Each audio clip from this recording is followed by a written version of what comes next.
होगा भाई। राहुल गुज्जर। राहुल गुज्जर, आप समझ जाइए कौन है कौन नहीं है।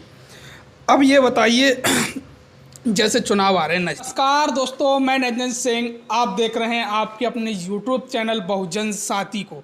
दरअसल आपको बता दें, हम उत्तर प्रदेश की ग्राउंड रिपोर्टिंग करते करते आ पहुंचे हैं बागपत में। बागपत में हम कौन सी विधानसभा में और क्या है इस विधानसभा का मूड और क्या है बागपत की जनता का मूड दिखाएंगे। तो आप बने रहिए इस वीडियो में और यहाँ के स्थानीय लोगों से हम जानने की कोशिश करेंगे कि क्या चाहती है बागपत की जनता। असल में हम आपको ग्राउंड रिपोर्टिंग दिखाएंगे, यूँ ही हवाबाजी नहीं बल्कि हम आपको एक्चुअल जानकारी देंगे। तो बने रहिए हमारे साथ। अभी हम जानने की कोशिश करते हैं क्या है उत्तर प्रदेश के बागपत की जनता का मूड। क्या नाम हुआ? आवेश कुमार जी। क्या करते हो भाई साहब? मेरा अपना बिजनेस है और आईटी में मैं काम करता हूँ। बिजनेस ठीक ठाक चल रहा है क्या? हाँ जी, हाँ जी, थोड़ा बहुत चल रहा है। बाकी आपको पता है रोज़गार तो कहीं है ही नहीं। बाकी जैसा भी थोड़ा बहुत गुजर बसर कर रहे हैं, रोजी रोटी पेट भरने लायक ही सारे काम हो रहे हैं। बागपत की जनता का क्या मूड नज़र आ रहा है चुनाव के मामले को लेकर? बागपत की सारी जनता चाहती है जी, भाजपा सरकार को इस उत्तर प्रदेश से निकाला जाए और बागपत से तो निकलेगी और पूरे उत्तर प्रदेश और भारत से भी ये भाजपा की सरकार जो मनवादी सरकार है इसको बाहर निकाल करके फेंकने का पूरी तरीके से इस बार तैयारी हो चुकी है। और बहन कुमारी मायावती को 2022 में सीएम बनाने के लिए पूरी तरीके से जो उत्तर प्रदेश की जनता है तैयार है। भाजपा को क्यों बाहर फेंक रहे हो? भाजपा ने तो राम मंदिर दिया, उत्तर प्रदेश को गड्ढा मुक्त बनाया, उत्तर प्रदेश को 80 लाख लोगों को रोजगार दिया। क्या नहीं दिया भाजपा ने, ये बताइए। आप अगर भाजपा के कामों के बारे में बात करेंगे तो सिंपल सीधा ऐसा ये बात है कि आज आप देख लीजिए 10 महीने होने को जा रहे हैं और जो हमारे किसान आज तक सड़कों पर बैठे हुए हैं उनका कोई सुनवाई नहीं है। उनके खिलाफ जो काले कानून बनाए गए हैं उनकी कोई सुनवाई नहीं है। उत्तर प्रदेश में पूरा गुंडा राज चल रहा है। आप देखो बहन मनीषा वाल्मीकि है, उनको कैसे रात को जिंदा जला दिया गया। इतने सारे रेप केस हमारे उत्तर प्रदेश में हो रहे हैं जिसकी कोई कहीं किसी की सुनवाई नहीं होती है। तो अब 5 से 6 महीने बाद चुनाव है, क्या सोच रहा है बागपत का युवा? अखिलेश यादव की तरफ जाएगा या चंद्रशेखर आजाद की तरफ जाएगा या फिर बसपा सुप्रीमो मायावती जी की तरफ जाएगा? बागपत का युवा ही नहीं, पूरे उत्तर प्रदेश का युवा सिर्फ ओनली बहन जी के साथ में जाना चाहता है और बहन जी को ही उत्तर प्रदेश का मुख्यमंत्री बनाना चाहता है। क्योंकि बहन जी का जो 2007 से 12 तक का शासनकाल रहा उसमें गुंडा मुक्त हमारा देश उत्तर प्रदेश रहा और पूरा का पूरा जो लॉ एंड ऑर्डर था वो पूरी तरीके से उत्तर प्रदेश में वाकिफ था। और रही बात सपा की सरकार में भी पूरी तरीके से हमारे उत्तर प्रदेश में गुंडा राज रहा।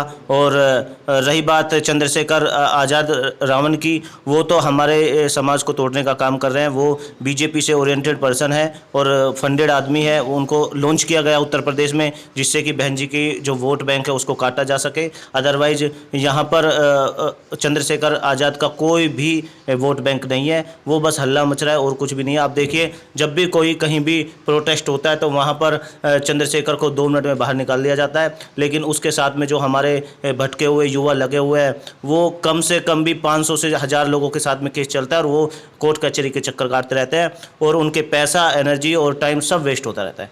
तो चंद्रशेखर के साथ में तो कोई जो युवा है वो कोई जाने वाला है नहीं। सिर्फ और सिर्फ बहन जी हमारे पास ऑप्शन है और बहन जी हमारी नेता है। और बहन जी हमें, आप एक बात को देखिए, अगर बहन जी के शासनकाल की कार्यशैली को आप पढ़ लेंगे तो आपको पता चल जाएगा कि उन्होंने हमारी शिक्षा के लिए हमारे लिए क्या क्या किया है। आप समझ लीजिए जब हमारे समाज को पता नहीं था कि हमारे लिए सबसे ज़्यादा क्या ज़रूरत है, तब जाकर के बहन जी ने 11 मेडिकल कॉलेज, 6 इंजीनियरिंग कॉलेज, 200 से प्लस कॉलेज और 200 से plus inter college, 572 high schools और 5549 प्राइमरी स्कूल्स, ये जा करके हमारी बहन जी ने दिया। और आज तक किसी भी प्रदेश का, किसी भी राज्य का मुख्यमंत्री ने शिक्षा के क्षेत्र में इतना काम नहीं किया जितना बहन जी ने हमारे उत्तर प्रदेश के लिए किया। कुछ लोग कहते हैं कि बहन जी ने पत्थरों पर पैसा लगा दिया, आप क्या सोचते हैं? पत्थरों पर पैसा लगा दिया कुछ लोग कहते हैं, तो उसके बारे में आप क्या सोचते हैं? देखिए, बहन जी ने जो पत्थरों पर पैसा लगाया वो एक्चुअल पहले तो पत्थरों पर पैसा नहीं है, वो एक पार्क बनाया है जहां पर हमारे समाज ही नहीं पूरे उत्तर प्रदेश की पहचान होती है। हमारे समाज के लोग जा कर के वहां पर उसका भ्रमण करते हैं या वहां पर अपनी सभाएं करते हैं या अपना जो भी सम्मेलन होते हैं वहां पर करते हैं। दूसरी बात, अगर आप आंकड़े देखें तो उसमें ओनली 600 करोड़ रुपए का खर्चा आया। आप एक चीज़ समझिए, जो बीजेपी है वो अपने कार्यालय बनाने के लिए ओनली 3-3 हज़ार करोड़ रुपए का पैसा खर्च करता है, लेकिन उसके खिलाफ कोई आवाज़ नहीं उठाता। आवाज़ किसके खिलाफ उठाया जाता है? जो इस देश में नीचे तबके का आदमी ऊपर उठ करके अगर बढ़ने की कोशिश कर रहा है उसको खींचने के, उसकी टांग खींचने का काम किया जाता है, उसके खिलाफ आवाज़ उठाती है। कहाँ पर 600 करोड़ है और कहाँ पर आप लगाइए 3,000 करोड़ सिर्फ ओनली कार्यालय में। और बहन जी ने तो पूरे उत्तर प्रदेश की उससे पहचान लगाई। विदेशों से मंत्री आकर के उस, और जो हमारे टीवी सीरियल का एक एक्टर आया था, मैंने देखा था, उन्होंने आकर के उस पार्क की आकर के तारीफ की थी। क्या खराबी है कि हमारे लोगों के लिए कोई व्यवस्था की जाए? अपनी पहचान कौन नहीं चाहता? सब लोग चाहते हैं कि हमारी एक तरीके की पहचान हो।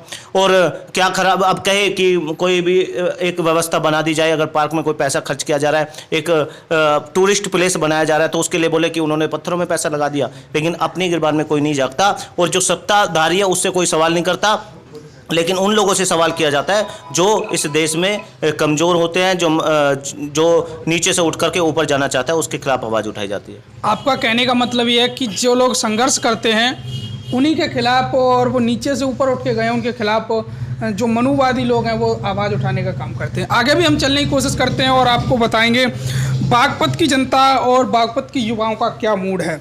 आप बने रहिए हमारे साथ इस वीडियो में। वीडियो बहुत ही शानदार, और जो भी एक्चुअल घटना होगी उनके बारे में हम आपको बताने की कोशिश करेंगे। क्या नाम होगा भाई? राहुल गुज्जर। राहुल गुज्जर, आप समझ जाइए कौन है कौन नहीं है। अब ये बताइए, जैसे चुनाव आ रहे हैं नज़दीक, खासकर विधानसभा के चुनाव हैं, तो पूरे उत्तर प्रदेश ही नहीं बल्कि पूरी दुनिया की नज़र इस चुनाव पर पड़ी है। क्या सोच रहे हैं युवा बागपत के? 2022 में बीएसपी के साथ सभी युवा रहेंगे और सभी समाज बीएसपी का सहयोग और समर्थन कर रहा है। अब ये बताइए, कुछ लोग ये कहते हैं कि मीडिया की बात करें, मीडिया जब ग्राउंड में भी जाती है, स्टूडियो में बैठी होती है, तो बसपा को वो कहीं नहीं दिखाती है। तो उसके बारे में बसपा को तो 5 से 10 सीटें बता रही है वो, इसके बारे में आप क्या सोच रहे हैं? 2007 में भी बीएसपी की 12-13 सीट दिखाई थी, पूर्ण बहुमत की सरकार 2007 में भी बनी थी, मीडिया ने 0 दिखाई थी बीएसपी। आपका कहने का मतलब है कि 2007 में भी ऐसे ही दिखाया गया था, लेकिन पूर्ण बहुमत की सरकार बनी। आपकी क्या प्लानिंग है 2022 के चुनाव को लेकर? 2022 में सभी मिलकर कार्य कर रहे हैं। बागपत में तीनों सीट को जिताकर बीएसपी की झोली में डालेंगे। बागपत में तीनों सीटों को जिताकर ये कैसे सीटें जीतेंगे? अब इसका कोई फॉर्मूला तो होगा। दलित और मुस्लिम और ब्राह्मण समाज और गुज्जर समाज मिलकर ही सभी 36 बिरादरी बीएसपी को मजबूत करेंगे। बसपा ने 2019 जब शुरू में सरकार बनी थी, बागपत जिले का गठन किया था, और हॉस्पिटल जितना भी कार्य किया है बीएसपी ने किया है, समाजवादी ने और बीजेपी ने कोई कार्य नहीं किया। आपका कहने का मतलब है कि जो बागपत जिला बना है उसका बहुत ज़्यादा फैक्टर रहा है, क्योंकि ये बसपा सरकार में बना है और समाजवादी पार्टी और भाजपा ने कुछ नहीं किया। समाजवादी पार्टी कहती है कि हमने बहुत कुछ काम किया है, हमारा काम बोलता है, और बसपा को कोई दिखाता ही नहीं है और ना ही उसको कोई फाइट में समझ रहा है। तो आप क्या कहना चाहोगे? बसपा तो कभी दिखाते ही नहीं है भाई। प्रभु सम्मेलन चला था, समाजवादी भी कार्ड लगी, बीजेपी भी कार्ड लगी, उससे कोई फर्क पड़ने वाला नहीं। 2022 में बीएसपी सरकार बनेगी। भाजपा भी प्रबुद्ध वर्ग सम्मेलन कर रही है। हाँ, अभी गाजियाबाद में पावी गांव में काटा था, और इस समाज के लोग थे, ब्राह्मण समाज का कोई लोग नहीं था उसमें। बहुजन समाज पार्टी का ही सब कॉपी कर रहे हैं। पहले बहुजन समाज पार्टी अपनी कार्यनीति बनाती है, मतलब जो भी चुनाव के लिए उन्हें काम करने होते हैं, उसके पीछे पीछे बाकी पार्टियां अपनी जो कार्यक्रम है उनको तैयार करती है, उनको कॉपी करती है। कुछ लोग कह रहे हैं कि जाटव समाज